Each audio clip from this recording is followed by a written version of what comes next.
नमस्कार, AP talk टाइममा स्वागत छ। म निराजन भण्डारी।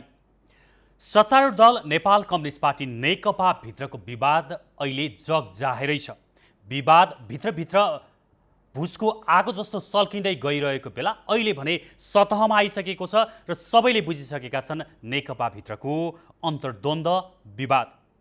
अहिले 2 दिन यता नेकपाको विवादले फेरि नयाँ मोड लिएको छ। कता कता नेकपाको विवाद अहिले गणितीय प्रतिस्पर्धातर्फ उन्मुख भएको जस्तो देखिन्छ। 153 जना केन्द्रीय सदस्यहरूले पार्टीमा लिखित पत्र पठाएका छन् हिजो र केन्द्रीय कमिटीको बैठकको माग पनि गरेका छन्। यसरी नेकपा भित्रको विवाद उत्कर्षमा पुगिरहँदा कतिपयले यो सत्ता र शक्तिको लागि नै हो, दुई अध्यक्ष बीचको इगोको समस्या हो समेत भनेका छन्। यस्तो बेलामा युवा नेताहरूको भूमिका के हुन सक्छ? के सधैँ 2 जना अध्यक्षले आफू अनुकूल पार्टी चलाउने हो अथवा युवाले अब हस्तक्षेप गर्ने बेला आयो? यो एउटा बहसको विषय बनेको छ। आज हामी नेकपाको विवाद र यसमा युवाको भूमिकाको विषयमा कुराकानी गर्छौँ। कुराकानी गर्नको लागि आज हामीसँग एकदमै स्पष्ट वक्ता नेकपाका नेता दीपक साउद हुनुहुन्छ। स्वागत छ यहाँलाई। धन्यवाद। नमस्कार। सबभन्दा पहिला अब तपाईबाट नै बुझौँ, नेकपा भित्रको विवाद अहिले कुन मोडमा पुगेको छ? पार्टीभित्र एउटा जीवित र सजीव अझै कम्युनिस्ट पार्टीभित्र रचनात्मक बहस र एउटा विवाद भन्दा पनि यो अन्तरसङ्घर्ष चलिरहने पार्टीको यो जीवन हो। यो जीवनको हामी दुईटा ठुला कम्युनिस्ट घटकहरू, ठुला पार्टीहरूको बिचमा जुन किसिमबाट कम्युनिस्टको सरकार सञ्चालन र हाम्रो देशमा जुन अर्ध उपनिवेशिक हाम्रो देशमा र कम्युनिस्टको लामो समयसम्म जुन डेमोक्रेटहरूले शासन गरे, यसलाई कम्युनिस्टको शासन अगाडि सञ्चालन गर्नको लागि एउटा गम्भीर चुनौती पनि थियो र दुईटा पार्टीको बिचमा एकता भइसकेपछि हाम्रो पार्टीमा यो बहस सञ्चालन भएको छ। पूर्ण रूपमा तल हाम्रो स्थानीय तहसम्म र जनवर्गीय सङ्गठनसम्म पनि पूर्ण रूपमा एकता पनि भइसकेको छैन, तर नेतृत्वको बिचमा केही विभेदहरू सञ्चालन भएका छन्, केही बहसहरूले अहिले ठाउँ पाइराखेको छ। तर मलाई यो लाग्दैन कि अनौठो र अचम्मको कुरा चाहिँ यो होइन। अनौठो अचम्म होइन। तपाईँले भन्नुभयो जस्तै लामो समय प्रजातान्त्रिक शक्तिहरू हावी भएको ठाउँमा कम्युनिस्टहरू आएर एक प्रकारको त्यो स्टेबल हुनलाई केही समय लाग्न सक्छ। फेरि दुईटा पार्टी एक पनि भए, तल्लो तहसम्म एकीकरण पनि भएको छैन। तर यो भनेको पार्टीको आन्तरिक कुरा हो। आन्तरिक रूपमा मिलाउँदै जानुपर्नेमा अहिले विवाद यस्तो अवस्थामा आयो कि अब यो पार्टीको मात्रै विवाद नभएर पार्टीको विवाद हुन साथै यति शक्तिशाली भनिएको सरकार र सरकार चलाइरहेको पार्टीभित्रको विवादले त समग्र देशलाई नै प्रभाव पारिरहेको छ नि। देशको हरेक काममा अहिले तपाईँ कुनै पनि ठाउँमा जानुभयो भने कतिखेर क्याबिनेट चेन्ज हुने हो, के काम गर्ने भनेको जस्तो त्यो भावना जागृत भएको छ। त्यही भएर मैले तपाईँलाई सोध्न खोजेको, विवादको ठ्याक्कै अहिले त्यो मोड कहाँ पुगेको छ र कतातिर जाला जस्तो देखिन्छ? यो तपाईँको प्रश्न स्वाभाविक हो र मैले तपाईँको टेलिभिजन मार्फत प्रश्न पार्न खोजेको कुरा के छ भने र हाम्रो लामो समयसम्म राजतन्त्रले, एकात्मक राजतन्त्रले शासन सत्ता सम्पन्न गरेको ठाउँ हो र थप हाम्रो दलीय बिचमा पनि केही यस्तो मानकले काम गरेको छ। 9 महिने, 7 महिने, 11 महिने सरकारको नेताहरूको बिचमा जुन दिमागमा यो परिराखेको छ, त्यो संस्कारले, त्यो भूतले अहिलेसम्म छोडेको छैन। तर अहिलेको जनम्यान्डेट, अहिलेको जनताले दिएको, नेकपालाई दिएको म्यान्डेट भनेको के हो भने अस्थिरताको लागि होइन, स्थिरताको लागि होइन र यसलाई तपाईँको स्थिर रूपमा शासन कसरी सञ्चालन गर्न सक्ने र कम्युनिस्ट व्यवस्थालाई कसरी लागू गर्न सक्ने र तपाईँको चाहिँ जुन किसिमबाट लामो समयसम्म हाम्रो देशमा जुन अकर्मण्यता, अन्योलता, ठुल्ठुला आन्दोलनहरू, ठुल्ठुला करिश्मामय विद्रोहहरू भएका छन्, यी सबै विद्रोहहरूको बिट मारेर आर्थिक समृद्धि र शान्ति सुशासन कसरी कायम गर्न सक्ने भन्ने जनताको जनम्यान्डेट हो। यो म्यान्डेटमा स्वाभाविक रूपमा आज नेकपा मात्र छैन, नेकपा भनेको समग्र सरकार पनि हो र यो देशको जिम्मेवार एउटा पार्टी पनि हो। त्यो आधारले नेताहरूले यो कुरा बुझ्न पर्छ भन्ने हाम्रो दबाब, हामी युवा पङ्क्तिले यो दबाब दिइराखेका छौँ र हामीलाई के लाग्छ भने फुटको सङ्घारमा हाम्रो पार्टी छैन, विवादको सङ्घर्षमा छ, एउटा डिबेटको बिचमा छ र त्यो पनि यो विभेद र डिबेट पनि कसरी अगाडि बढ्न जरुरी छ भन्ने मलाई लाग्छ भने र एकताको एउटा दस्तावेज बनेको छ। एकतामा हाम्रा दुईटा शीर्षक नेता, दुईटा अध्यक्ष बीचको एकता, जुन सिग्नेचरकर्ताहरू उहाँ चाहिँ हस्ताक्षरकर्ता हुनुहुन्छ, उहाँहरूको बिचमा केही व्यावहारिक पोइन्टहरू, एकअर्काको अस्तित्व स्वीकार्ने सन्दर्भमा केही विवादहरू हुन सक्दछन्, तर त्यो भनेको पार्टी विभाजनको मोडमा लिन सकिँदैन र हुँदैन पनि।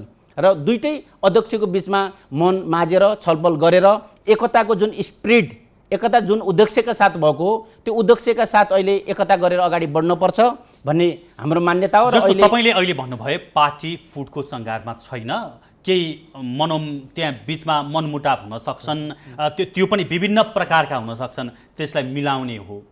तर मिलाउने कहिले त? सधैँ कुरिरहने?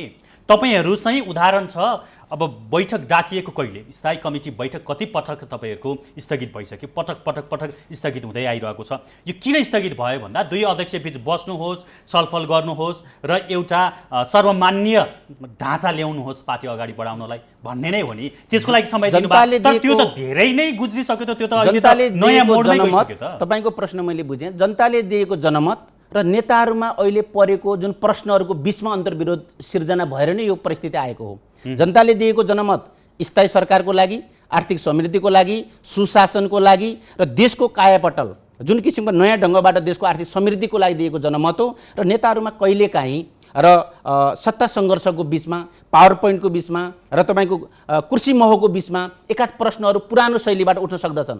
तर आजको आवश्यकता त्यो होइन। आजको आवश्यकता भनेको स्थिर सरकार हो, देशलाई आर्थिक समृद्धितिर लिने हो, सुशासन लिने हो। 10 वर्ष जनयुद्धका कतिपय एजेन्डाहरूमा जुन सङ्घीय लगायतका देशले नयाँ आयाम प्राप्त गरेको छ, नयाँ एजेन्डा प्राप्त गरेको छ, त्यसलाई पूर्ण रूपमा शान्ति को रूपमा अगाडि बढाउने कुरा हो। र आजको जुन विभेद, जुन गणितीय कुरा यहाँहरूले गर्नुभएको छ, सङ्ख्याको कुरा जो गर्नुभएको छ, त्यो आजको आवश्यकता होइन।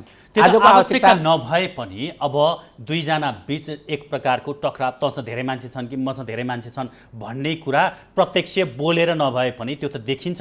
त्यो त प्रजातान्त्रिक अभ्यास पनि हो हैन, कोषको पक्षमा धेरै मत छ भन्ने। अब 153 जनाले हिजो पार्टी कार्यालयमा निवेदनै पनि हालिसक्नु भएको छ। अस्ति पार्टीका एकजना अध्यक्षले बैठक स्थगित गरिदिनु भयो, अर्को अध्यक्षले बैठक सुचारू गर्नुभयो। अब त्यहाँ पनि बहुमत सदस्यहरूकै उपस्थिति देखियो। यसले त गणितीय आँकडा अथवा गणितीय प्रतिस्पर्धातर्फ अगाडि बढेको त स्पष्टै देखियो नि। अब त्यो स्वाभाविक हुन सक्दछ। मेरो पक्षमा कति कार्यकर्ताको मत छ भन्ने कुरा नेताहरूलाई लाग्नु स्वाभाविक हो। म कति कार्यकर्ता प्रिय छु भन्ने लाग्नु स्वाभाविक हो। तर आजको आवश्यकता भनेको पार्टीको विभेद, पार्टीको सङ्घर्ष मात्रै होइन। यो देशलाई आर्थिक समृद्धितिर कसरी लैजाने र सुशासनतिर कसरी लैजाने, समग्र यो देशको शान्ति कायम कसरी गर्न सक्ने भन्ने प्रश्न हो। आज नेकपा भनेको, नेकपा एउटा पार्टीगत एजेन्डाले मात्रै अगाडि गयो भने यो देशको कार्यभार सम्हाल्न सक्दैन। उसको जिम्मेवारी भनेको नेपाली जनताले उसलाई द्वैतै बहुमतमा जुन पुर्याएको छ, यसको अर्थ त के हो भने पार्टीले, व्यक्तिले गर्ने डिसिजन मात्रै छैन, यो जनमतबाट जनअनुमोदित भइसके पश्चात जनताले के बोलिराखेका छन्, देशले के बोलेको छ, देशको आवश्यकता के हो। आज तपाईँको कोभिड-19ले देश थिलो परेको छ, संसारभरि एउटा नयाँ किसिमको अन्तरसङ्घर्ष पैदा भएको छ। प्रकृतिसँग कसरी लड्ने, प्रकोपसँग कसरी लड्ने भन्ने कुरा भएको छ। आज मात्रै, हिजो मात्रै तपाईँले सुदूरपश्चिमका बस्तीतिर हेर्ने हो भने दर्जनौँको सङ्ख्यामा बाढी पहिरोबाट मृतकहरू भएका छन्। 150 जना त वैशाख यता मृत्यु नै भएको तथ्याङ्क। यो स्थिति हेर्दाखेरि नेताहरूले झगडेर बस्ने स्थिति होइन, कुर्सीको लागि लड्ने स्थिति होइन, समग्र देशलाई कसरी सम्हाल्न सकिने। र त्यो समग्र नेताहरू हाम्रो लागि सबै शीर्षस्थ नेताहरू समान छन्। हामी कार्यकर्ता फेरि कम्युनिस्ट मात्र यस्तो पार्टी हो, नेताहरूले डिबेट बहस गर्दै जाँदा तल्लो तहसम्म आइसके पश्चात नेताहरूलाई पनि ठिक ट्र्याकमा ल्याउन सक्ने मेकानिजम, ठिक ट्र्याकमा ल्याएर ठिक किसिमले सुझाव सल्लाह दिएर बाध्य पार्न सक्ने मेकानिजम कम्युनिस्ट सिस्टममा छ। कम्युनिस्ट कार्यकर्ताले, कम्युनिस्ट युवाहरूले त्यो हैसियत राख्दछन्। त्यही त अब तपाईँले कुरा गर्नुभयो हो, जनमतको उद्देश्य त्यो थियो, देशमा कायापलट गर्नु थियो, ओली सरकारबाट त्यो प्रकारको अपेक्षा पनि हो। तपाईँहरू युवा नेतृत्वले मात्र होइन, प्रतिपक्ष लगायत अहिले संसदमै नभएका दलहरूले समेत अपार समर्थन प्राप्त दिएका थिए यो सरकारलाई, त्यो आफ्नो ठाउँमा छ। तर त्यो सबै हुनलाई सबभन्दा ठुलो कुरा विधि विधान मान्नुपर्ने जरुरी छ हैन। सरकार चलाउने एउटा विधि विधान होला, पार्टी चलाउन पनि पछिल्लो समय तपाईँहरूको पार्टीभित्र विधि र विधान नै नचाहिने जस्तो हैन। मलाई के मन लाग्यो म निर्णय गरिदिइहाल्छु अनि त्यसको लागि केही चिजै चाहिएन। विधि विधान नै नचाहिने मनोमानी प्रवृत्ति अत्यन्तै हावी भएको कारण हो नि। तपाईँले भनेको कुरा यो महत्त्वपूर्ण छ। नेताहरूदेखि कार्यकर्तासम्म तपाईँको टेलिभिजन मार्फत यो म प्रश्न पार्न चाहन्छु कि यतिखेरको विधि भनेको के हो भनेको दुईटा पार्टी एकता भइसके पश्चात दुईटा विधान, दुईटा कार्यदिशा, दुईटा तपाईँको स्पष्ट एजेन्डा लिएर वृहत पार्टीहरू एकता भइसक्यो भनेको अहिलेको सबैभन्दा ठुलो विधि भनेको के हो? समझदारीको विधि हो।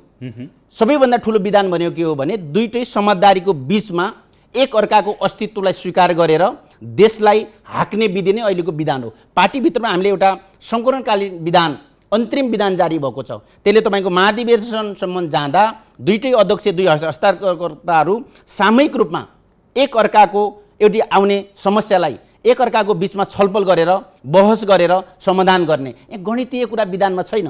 त्यो कुरा एउटा ट्र्याकमा गइसके पश्चात पार्टीले महाधिवेशन सम्पन्न गरिसकेपछि कार्यकर्ताले एउटा विधान अनुमोदन गरिसके पश्चात कसरी विधानले गाइड गर्ने, अहिले विधानले गाइड गर्न थाल्यो भने विधान नमान्ने र व्यक्तिगत स्वार्थ केन्द्रित डिसिजनहरू गर्ने, त्यही प्रकारले पार्टी पनि चलाउने, सरकार पनि चलाउने प्रवृत्ति को उपज त होला नि हैन? यो अहिलेको जुन प्रकारको विवाद देखिएको छ हो। अब कुरा यहाँ आयो, तपाईहरु हो कति मिठो भन्नुहुन्छ, सही हो, विधि विधान चल्नुपर्छ, जनताको म्यान्डेट मान्नुपर्छ, त्यो सुन्दा मजा आउँछ। व्यवहारमा दुई शीर्ष नेताले किन त्यो चिज मनन गर्न सक्नु भएको छैन त तपाईको पार्टीभित्र? यस्तो छ, तपाईको जुन किसिमबाट हामीले त के लाग्छ भने इतिहासमै यो नयाँ कुरा हो र इतिहासमै कम्युनिस्टहरू दुईटै बहुमतमा आएको पनि यो पहिलो कुरा हो। नेताहरू पनि के अकर्मण्यतामा पर्नुहुन्न भने हामीले ठुलो 10 वर्ष जनयुद्धदेखि शान्तिकालीन आन्दोलनहरू गरिसकेको उपलब्धिबाट हामी दुईटै बहुमतमा पुगेका छौँ। यो भनेको अस्थिरताको लागि, स्थिरताको लागि हो। 5 वर्ष सरकार नटिक्यो कति भयो?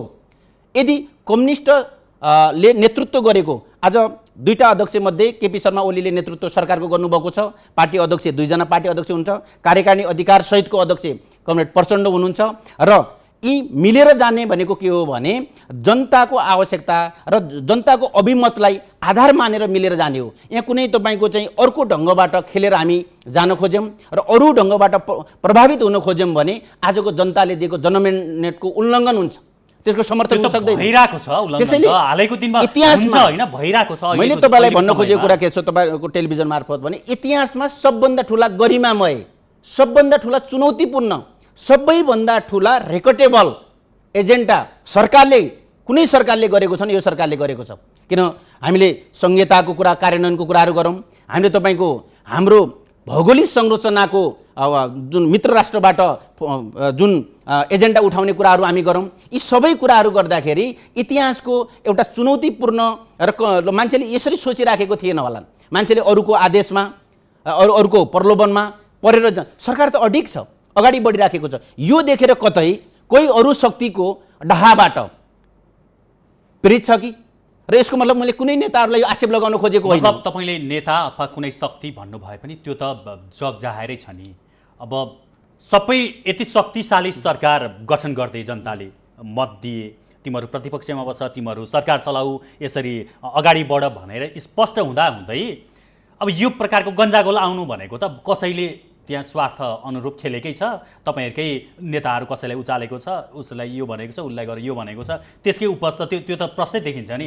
प्रश्न रूपमा तपाईहरुले भन्न नमिल्ला, हामीले भन्न नमिल्ला, बाह्य शक्तिको हस्तक्षेप त स्पष्टै देखिन्छ नि हैन र? तर मज्जाले पछिल्लो समय चाइनिज दूतावास, चाइनिज राजदूतको जुन प्रकारको दौडधुप देखियो, पार्टी फुट्नै लागिसकेको बेलामा रोकिदिने भयो उहाँले भन्नेसम्मको कुराहरू आउँछन् हैन? भारतीय दूतावास, भारतीय पक्षको चाहिँ चलखेलको कुरा सधैँ आउँछ। यो प्रकारको हस्तक्षेप त हाबी छ नै, अहिले पनि छैन र? इतिहासले यो कुरा पुष्टि गर्नेछ कि वैदेशिक शक्ति होस् र यदि हाम्रो पार्टी नेकपालाई फुटाउने कसैले पनि कुचेष्टा मात्रै सोच्यो भने पनि तिनीहरू हाम्रो अगाडि घुँडा टेक्नेछन् र यो पार्टी एउटा चट्टानी एकता बनिसकेको छ। यो एकता देशको आवश्यकता र देशको समृद्धिको आवश्यकता र हाम्रा नेताहरू ठुलो सङ्घर्षबाट खारिएर आएका नेताहरू हुन्। हामीलाई त के अहिले सहज एक किसिमबाट तपाईँको चाहिँ मजा पनि लागिराखेको छ। नेताहरूको बिचमा यो प्रकारको अन्तरसङ्घर्ष भएन भने एकता पनि दीर्घायु हुन सक्दैन र भावनात्मक गरेको एकता होइन, वास्तविक सङ्घर्षबाट बनेको एकता, देशको आवश्यकतालाई हेरेर बनेको एकतालाई यो कसैले प्रभावित पारेर सजिलै फुटिहाल्ने, तोडमोड भइहाल्ने भन्ने मलाई लाग्दैन। र अर्को आकाशै खसिहाल्ने र जमिनै भाँसिने प्रकारको यो सङ्घर्ष होइन। योभन्दा ठुलो सङ्घर्ष त हामीले 10 वर्ष जनयुद्धदेखि शान्तिपूर्ण सङ्घर्षका बिचमा गरेका छौँ र पार्टी फुटको कुरा हाम्रो नेतादेखि कार्यकर्ताले के कुरा प्रष्ट बुझेका छन् भने फुटको तपाईँको सहद पनि लिइसकेका छन्। फुटको पराजित हुँदाखेरिको तपाईँको आफूलाई परेका घाटाहरू पनि हामीले बेयर गरिसकेका छौँ। त्यसैले नेताहरू मलाई यति सजिलै फुटको कुरा गरिहाल्छन् भन्ने कुरा मलाई लाग्दैन। तर केही कुराको सङ्घर्ष छलफल त स्वाभाविक नै हुन्छ र तपाईँको चाहिँ यो फुटिहाल्छ भने मलाई त एक रति पनि डर छैन। यो पार्टी फुट्छ भन्ने शङ्का पनि छैन। पार्टी नफुट्ला त्यो आफ्नो ठाउँमा छ र अहिले नेपालीको चाहना पनि हो अहिलेको समयमा पार्टी फुट्नु र देश फेरि एकपटक अर्कै मोडमा जानु त्यो ठिक समय पनि होइन। तर अहिलेको मुख्य समस्या के त? अधिकांशले के भन्छन्, तपाईँ अब पूर्व माओवादीबाट प्रतिनिधित्व पनि गर्नुहुन्छ होइन, अब त्यसमा धेरै जिम्मेवारी सम्हालेर आउनुभएको एकजना युवा नेता हुनुहुन्छ। प्रचण्डलाई प्रधानमन्त्री खान पर्या अरू केही पनि होइन कारण भन्छन् नि मान्छेहरू। खास उनीहरूलाई के जवाफ दिनुहुन्छ? यसमा केही सत्यता छ? प्रचण्डले प्रधानमन्त्री पनि खाइसक्नु भएको छ, 10 वर्ष जनयुद्धको कमान्ड पनि गरिसक्नु भएको छ। अहिले पनि उहाँ स्वयंले आलो पालो प्रधानमन्त्री हुने कुरालाई 5 वर्षे केपी शर्मा ओलीले नै चलाउनुहुन्छ भनेर समर्थन पनि गरिसक्नु भएको छ र कार्यकारिणी अध्यक्ष भएर भूमिका निर्वाह गर्ने कुरामा पनि उहाँले मत जाहेर गरिसक्नु भएको छ। र फेरि पनि यो सङ्घर्ष किन छ भन्ने सन्दर्भमा हामीले के बुझेका छौँ भने प्रधानमन्त्रीमा पनि प्रचण्डलाई लोभ छैन, कार्यकारी अध्यक्ष पनि उहाँ हुनुहुन्छ, चाहिए के त? अब किन लोभ र यो अहिलेको यो प्रकारको विवाद कहाँनेरि त? अब यही प्रश्न बुझ्यो, यही कुरा हामीले प्रश्न पार्न सक्यौँ भने हामी एकता पनि हुन्छ, देशले समृद्धि पनि पाउँछ, सरकारले पनि स्थायित्व पाउँछ।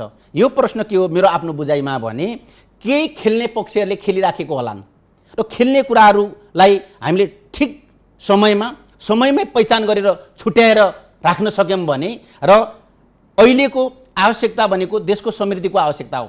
शान्तिकालीन द्वन्द्वकालीन केही व्यवस्थाहरू हामीले गर्नुपर्ने होइन। दुईवटै कुरा प्रष्ट हुँदै खेल्ने भन्नाले के अब पुष्पकमल दाहाल प्रचण्डमाथि कसैले खेलिरहेछ र उहाँ चाहिँ त्यही अनुसार चलिरहनु भएको छ होइन भने त जस्तो तपाईँकै कुरा सुन्दाखेरि पनि उहाँलाई प्रधानमन्त्रीको पनि लोभ छैन होइन, ल ठिकै छ त्यो हामीले मान्यौँ। अब कार्यकारी अध्यक्ष पनि उहाँ हुनुहुन्छ, पार्टीले जिम्मेवारी दिएको छ, त्यो पनि अब अहिले सहमतिका बुदाहरूको कुरा गर्दाखेरि पनि त्यही गर्ने भन्ने कुरा छ। आखिर पहिल्यै भइसकेको चिज हो त्यो चाहिँ पेपरमा वर्डमा आयो, व्यवहारमा नआएर अथवा अर्का अध्यक्ष प्रधानमन्त्री जो हुनुहुन्छ ओली उहाँले चाहिँ अध्यक्षको रूपमा उहाँलाई त्यति माथि आउन नदिएको भएर यो भित्रभित्र त्यो प्रकारको सङ्घर्षको उपज हो त? अब यति ठुलो कम्युनिस्ट पार्टीमा सबै शीर्षक नेताहरू पालै पालो प्रधानमन्त्री भइसकेका पनि हामीसँग आधा दर्जन नेताहरू हुनुहुन्छ, पार्टी सञ्चालन गरेका पनि झन्डै हामीसँग आधा दर्जन नेता हुनुहुन्छ। यति अपरिपक्व छन् जस्तो मलाई लाग्दैन र त्यसैले तपाईँको चाहिँ यी सबै अनुभवको केन्द्रीकरण सरकारमा केपी शर्मा ओली र पार्टीमा तपाईँको कमरेड प्रचण्डमाथि जुन केन्द्रीकरण भएको छ सबैका अनुभवलाई राखेर हामीले सरकार सञ्चालन गर्ने कुरा नै र पार्टी सञ्चालन गर्ने कुरा नै मुख्य जस्तो हामीलाई लाग्छ। र जहाँसम्म यो सङ्कलनकालीन व्यवस्था हो, पार्टीमा दुईटा पार्टी एकता भइसके पश्चात लामो समयसम्म आलो पालो 9 महिने 11 महिने सरकार चलिराखेका जुन पृष्ठभूमिबाट हामी छौँ त्यो पृष्ठभूमिले पनि कहिलेकाहीँ काम गर्छ। र आन्तरिक कुरा त के हो भने र जुन किसिमबाट त्यसलाई व्यवस्थापन गर्नेमा पनि कहीँ कतै काम गरेको मैले देखिराखेको छु र तपाईँको यसको व्यवस्थापन हाम्रो पार्टीको बिचमा छलफल बहसले गर्दा चाँडै यसको निष्कर्ष निस्किन्छ र तपाईँको अन्ततः जुन प्रकारले जुन परिस्थिति सिर्जना भएको छ यो एउटा राम्रो र सकारात्मक र देशले शान्ति पाउने र समृद्धि पाउने प्रकारले केन्द्रित हुन्छ जस्तो मलाई लाग्छ। अब पार्टीको कार्यकारी अध्यक्ष जिम्मेवारी अध्यक्ष कमरेड प्रचण्डलाई छ अनि तपाईँहरूले यही भनिरहनुहुन्छ। अब प्रचण्डले सँग सल्लाह नगरिकन पार्टी बैठकहरू स्थगित हुन्छन् होइन, र उहाँले अस्ति एकजना अध्यक्षले स्थगित गर्नुभएको बैठक कार्यकारी अध्यक्षले त बोलाउन सक्नुपर्ने हो होइन, बैठक बसे पनि त्यहाँ 28-29 जना स्थायी समिति सदस्य पनि रहनु भयो, तर त्यो बैठक चाहिँ अवैधानिक हो भन्नुभयो फेरि अर्को अध्यक्षहरू लगायतका व्यक्तिहरूले। अब कसरी कार्यकारी अध्यक्ष हुनुभयो त उहाँ? यही भएर कम्युनिस्ट पार्टी हो, यो रचनात्मक हुन्छ, यो सृजनशील हुन्छ। व्यक्तिले गरेका कुरा ठिक र बेठिक कमिटीले छुट्याएर त्यसलाई संस्थागत गर्छ। कम्युनिस्ट बनेका नयाँ आयामिक बोकेका र डाइनामिक सृजनशील नेता हुन्। हामीले अन्तर्राष्ट्रिय कम्युनिस्ट पार्टीबाट सिकेको कुरा महिनौँ कम्युनिस्टका बैठक चलेका हामीले सिकेका छौँ, लम्बी अभियानदेखि लिएर र विचार मन्थन यसरी नै हुन्छ।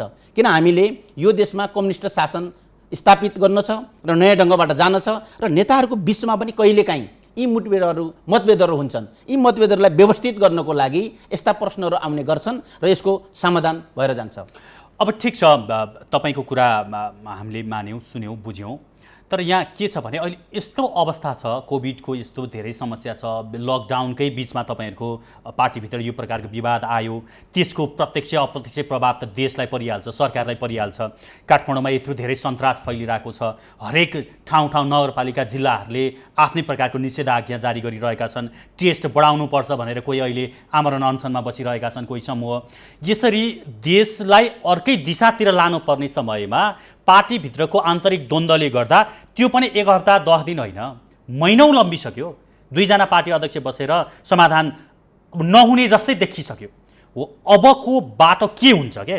अब 2 जना अध्यक्ष बसेर केही निर्णय गर्नु होला भन्ने कुरामा तपाईँहरू अझै पनि विश्वस्त भएर त्यही कुरेर बसिरहनुहुन्छ? अब म त विश्वस्त छु र अध्यक्ष कहिलेसम्म कुरेर बसिरहनुहुन्छ? पहिलो चरणको पहिलो शीर्षस्थ नेताहरूभन्दा पछि पनि सेकेन्ड जेनेरेसन पनि पार्टी एकताको लागि गर्ने कोसिसमा छन्। अहिले सेकेन्ड जेनेरेसन थर्ड जेनेरेसनको दौडधुप र उहाँहरूको पहल त छँदैछ, तर जति कुरा गरे पनि लास्टमा कुरा चाहिँ के आउँछ भने 2 अध्यक्षबीच आपसी समझदारीमा काम गर्ने भन्ने नै कुरा आइसकेपछि 2 अध्यक्षले एउटा समझदारी गर्नुहुन्छ र हामी अगाडि बढाउँला भनेर कति महिना कुरेर बस्ने?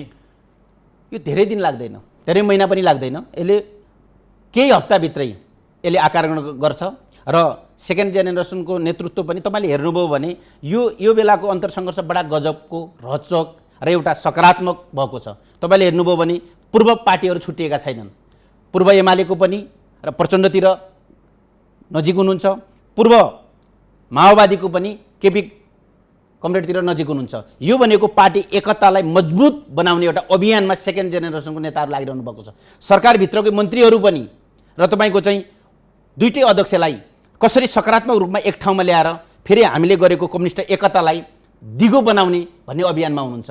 यी सकारात्मक कुराले मैले त के देखिराखेको छु भने निकट भविष्यमा नै चट्टाने एकता मन माझिएर त्यसलाई विचारमा व्यक्त गर्ने गरी सङ्गठनमा त्यसलाई चाहिँ स्पष्ट र साङ्गठनिक रूपमा पनि त्यसलाई पूर्णता दिने गरी पार्टी एकता भएर आउँछ भन्ने मेरो विश्वास हो र आजको आवश्यकता पनि त्यो हो। त्यसैले दुईटै सेकेन्ड जेनेरेसनको नेताहरूको अभियान हामीले हेऱ्यौँ भने र तपाईँको उहाँहरूको जुन किसिमबाट सकारात्मकको भूमिका हामीले हेऱ्यौँ भने र त्यसको प्रशस्त पार्टी एकता बन्न सक्ने आधार हामीले भेटाइराखेका छौँ। ठिक छ, मैले सुरुमा पनि भनेको थिएँ नेकपाभित्रको विवाद सँगसँगै एउटा नयाँ बहस सुरु भएको छ। अब नेतृत्व युवा पङ्क्तिमा आउनुपर्छ भन्ने होइन, यो तपाईँले भन्नुभयो सेकेन्ड जेनेरेसनका नेताहरू थर्ड जेनेरेसनका नेताहरू भनेर भनिएका नेताहरूको दौडधुप चलिरहेको छ। जसरी हुन्छ पार्टीलाई बचाउँ र 2 अध्यक्ष बिचको कुरा मिलाउँ, सबैको उद्देश्य यही नै छ।